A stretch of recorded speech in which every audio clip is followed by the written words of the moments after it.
ndio wasitengwe. Na gavana wa Kwale Fatuma Achani aliongoza viongozi wa kaunti hiyo kumwomboleza hayati Raila Odinga katika sherehe za mashujaa za kaunti hiyo katika shule ya msingi ya Tiribe, wadi ya Mkongani huko Matuga.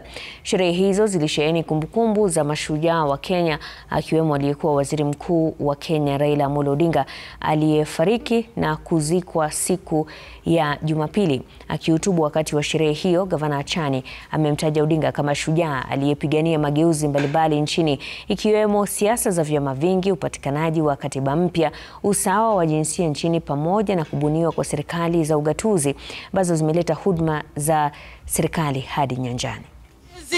World Evolution. Leo hii sisi kama Wakwale tunajivunia tumeletewa mashujaa ndani ya Tiribe.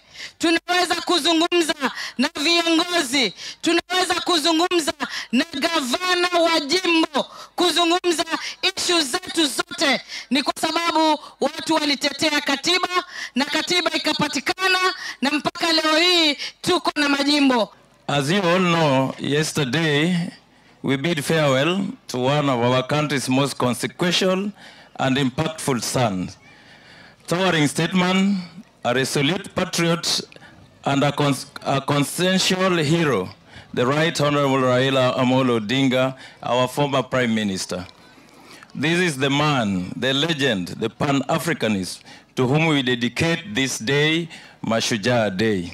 Sisi kama wanamkongani, tunaona tumepoteza pia zaidi, kwa sababu nakumbuka hapa kiwanja hiki, Raila alikuja akatua hapa akiwa anaenda kumsindikiza shujaa wetu Mheshimiwa Chitembe hapa Kitengerwa, na tulikuwa naye hapa, na najua tu watu wa Tiribe, ingekuwa tu angepatiwa muda kidogo tuzike baada ya wiki mbili hivi, hawa watu wangechanga na wakaenda kule Bondo ili waweze kuenda kumsindikiza Mstahiki Raila Amolo Odinga.